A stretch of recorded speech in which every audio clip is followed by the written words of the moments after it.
नमस्कार, मी डॉक्टर सनत पवार, मानसोपचार तज्ञ, Umed mental health clinic and counselling centre, Miraj शहर, यशवंतराव चव्हाण सेंटर, मुंबई मार्फत आयोजित मानसिक आरोग्य जनजागृती कार्यक्रमाअंतर्गत आज आपण चर्चा करणार आहोत माइंडफुलनेस या संकल्पनेविषयी. माइंडफुलनेस म्हणजे वर्तमान स्थितीमध्ये जगण्याची एक पद्धत. भूतकाळात घडून गेलेल्या बाबींविषयी किंवा भविष्यात घडू शकणाऱ्या शक्यतांविषयी अधिक विचार न करता आतामध्ये जगण्याचा प्रयत्न करणं. जाणीवपूर्वकरित्या विचार, भावना, शारीरिक संवेदना व आजूबाजूच्या वातावरणावरती लक्ष केंद्रित करणं. माइंडफुलनेस वर्तमान क्षणाची पूर्ण जाणीव असण्याचा सराव. माइंडफुलनेस अशी स्थिती ज्यामध्ये मन भूतकाळाच्या पश्चातापात किंवा भविष्याच्या चिंतेत न राहता आताच्या स्थितीमध्ये जगण्याचा प्रयत्न करतो. माइंडफुलनेस ही संकल्पना प्राचीन बौद्ध ध्यानतंत्रावर आधारित आहे.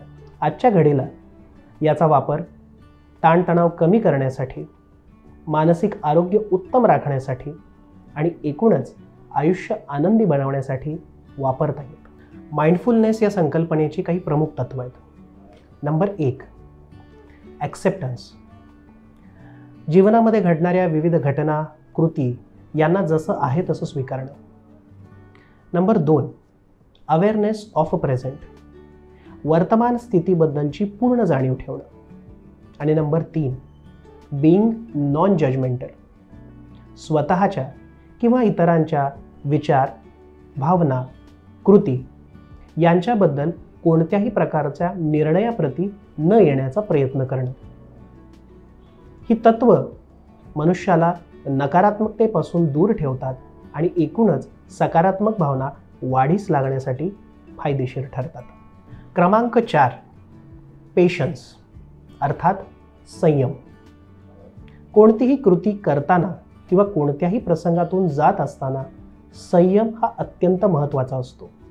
यातूनच घाईघाईत निर्णय घेणं किंवा आत्मघाती निर्णय घेणं याची शक्यता बरीचशी कमी होते.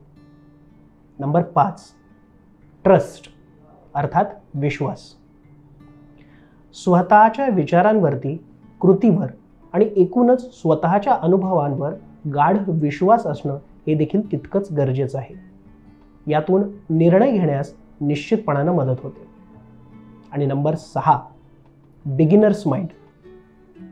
कोणतीही गोष्ट पाहत असताना, कोणतीही गोष्ट अनुभवत असताना त्याला नेहमी नव्या दृष्टिकोनातून पाहणं. एक आपसूक किंवा उपजत असणारा कुतूहलपणा किंवा आश्चर्यानं पाहणं ही वृत्ती प्रत्येक गोष्टीचा रस घ्यायला आपल्याला निश्चितपणानं मदत करते. क्रमांक 7, लेटिंग गो. निरर्थक विचार, कृती यांना चिटकून न राहता त्यांना सोडून देणं. यातून नकारात्मकता कमी व्हायला मदत होते. नंबर 8, करुणा. स्वतःबद्दल आणि इतरांबद्दलही प्रेमळपणानं विचार करणं आणि इतरांना आणि स्वतःला देखील सहानुभूतीनं पाहणं आणि समजून घेणं हे आवश्यक आहे. स्वविवेक. माइंडफुलनेस ही एक जीवनशैली आहे. यासाठी याचा सातत्यानं सराव करणं आवश्यक आहे. कृतज्ञता. छोट्या छोट्या आनंदाच्या क्षणांमध्ये समाधान शोधता येणं हे अत्यंत आवश्यक आहे. हे छोटे क्षण जर विसरून जाल आणि मोठ्या क्षणांमध्ये मोठा आनंद मिळण्याची वाट पाहत राहाल तर आयुष्याचा जो मूलभूत आनंद आहे तो आपल्यापासून हिरावला जाऊ शकतो. आपण त्याला पारखे होऊ शकतो. दैनंदिन जीवनामध्ये माइंडफुलनेसचा समावेश कसा करावा? Start your day mindfully. सकाळी उठल्यानंतर आपल्या श्वासाकडे पूर्ण लक्ष द्या. प्रत्येक श्वास व्यवस्थित पद्धतीने दीर्घपणे घेतला जातोय आणि तितक्याच सावकाशपणे सोडला जातोय या गोष्टीकडे लक्ष असू द्या. Mindful walking.